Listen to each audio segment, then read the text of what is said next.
తిరుగుతూ అదే బాటలో పనిచేస్తూ ప్రజలకు ఒక భరోసా ఇవ్వడం, మేము మీతో ఉన్నాము, మీకోసం పనిచేస్తాము, ఎక్కడ కూడా ఎవరు కూడా ఒక ఏలు చూపించకుండా మేము ప్రజాసేవ చేస్తున్నాము. నేను ఇదే చెప్తున్నాను, ప్రజలకు అందరికీ కూడా ఏదైతే ఈ ఒక్క సంవత్సరంలో మంత్రి కృష్ణ గారు పార్లమెంట్ సభ్యునిగా మన సింగరేణి కార్మికులకు పెన్షన్ పెరగాలి, ఇన్ని సంవత్సరాలు పెన్షన్ పెరగలేదు, వారి చురువు వలన 140 కోట్ల రూపాయలు పెన్షన్ ఫండ్ ఇచ్చి మన కార్మికులకు ఆదుకోవడం జరిగింది. అంతేకాదు వారు కేంద్రంలో మన జోడువాగు ప్రాజెక్ట్ కోసం కూడా అక్కడ చాలా మంది యాక్సిడెంట్లు చనిపోతుండే వారు 1,80,00,000 రూపాయలు శాంక్షన్ చేసి ఆ రోడ్డు మరమ్మతులు కూడా చేయించడం జరిగింది. 100 కోట్లతోనే కొత్త జోడువాగు దగ్గర నేషనల్ హైవే లైన్ కూడా వారి రోడ్ కూడా శాంక్షన్ చేయించడం జరిగింది. ఇది ట్రైన్ స్టాప్స్ మన పెద్దపల్లి రైల్వే స్టాప్ కూడా ఇంతకుముందు నేనున్నప్పుడు ఏదైతే స్టాప్ చేస్తూ కొత్త ట్రైను నా హయాంలో ప్రారంభమైందో అలాగే వారు కూడా వారి టెన్యూర్లో ఈ 1 ఇయర్ టెన్యూర్లోనే ఇన్ని స్టాప్ తీసుకురావడం జరిగింది. మంచిర్యాల రామగుండం రైల్వే స్టేషన్ దీన్ని అప్గ్రేడేషన్ చేస్తూ ప్యాసింజర్లకు మంచి సౌకర్యాలు కల్పించడానికి ఇవన్నీ కూడా వంశీకృష్ణ గారు కృషి చేస్తారు. వారికి ఒక తపన ఉంది, ఈ ప్రాంత ప్రజలకు సేవ చేయాలని, ప్రజలతో కలిసిమెలిసి ఉండాలని వారికి ఉన్నది.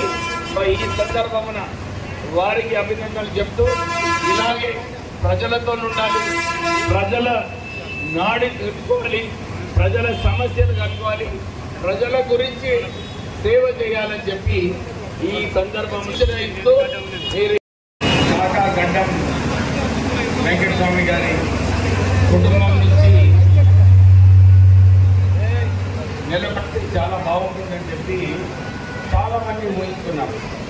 ఎందుకంటే మనం చూసినాం ఈ పెద్దపల్లి పార్లమెంటు నియోజకవర్గంలో 40 సంవత్సరాల నుంచి కేవలం కాంగ్రెస్ పార్టీ నుంచి ముగ్గురు గెలిచినారు.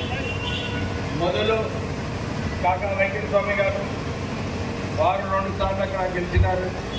తర్వాత నేను గెలిచినాను, తర్వాత వంశీ గెలిచినాను.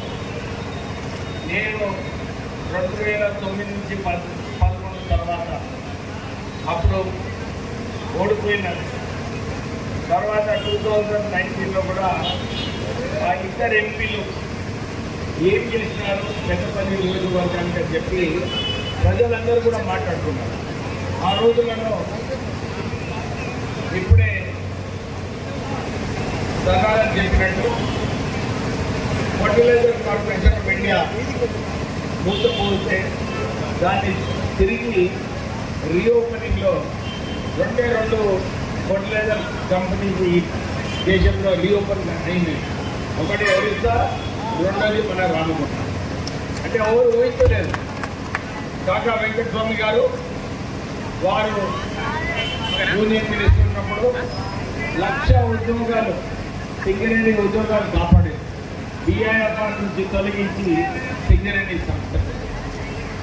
తర్వాత నేను ఓడిపోయినప్పటికీ కూడా పెద్దపల్లి నియోజకవర్గంలో వారంలో 2 సార్లు తిరిగి ప్రజల సమస్యలు కనుక్కొని ఇంకా చారిటబుల్ ట్రస్ట్ 2,000 బోర్వెల్లు మన పెద్దపల్లి పార్లమెంట్ నియోజకవర్గంలో వేసి అన్ని గవర్నమెంట్ స్కూళ్ళల్లో కూడా ఫర్నిచర్ ఇచ్చింది మన విశాఖ చారిటబుల్ ట్రస్ట్. దాంతోపాటు క్లాస్ రూమ్స్ కట్టించడము, 25 టీచర్ల జీతాలు నెలకి ఇవ్వడము, ఇవన్నీ కార్యక్రమాలు కూడా కేవలము ప్రజల సేవ కోసమే కాకా వెంకటస్వామి గారి ఆశ ఏదైతే ఉండనో దాని ప్రకారంగానే మేము నడుచుకుంటూ వచ్చాం.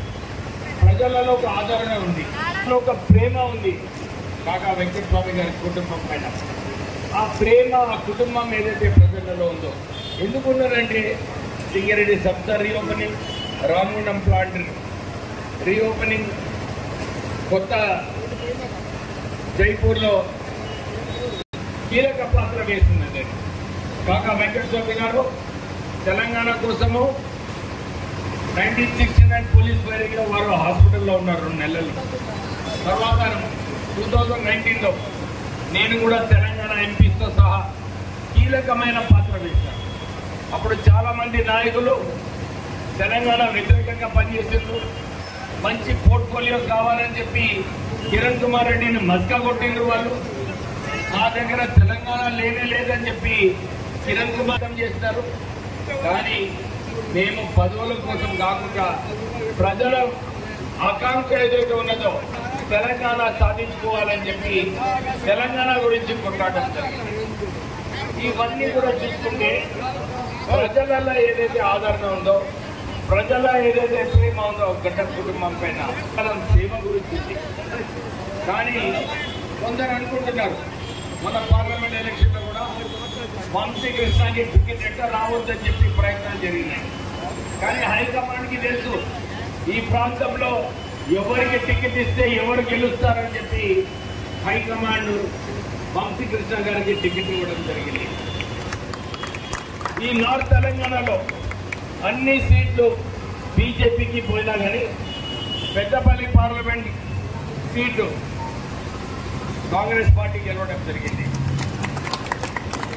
అందరూ కూడా గమనించాలి. ఎవరైతే వాళ్ళు అనుకుంటున్నారో మేము కాకా వెంకటస్వామి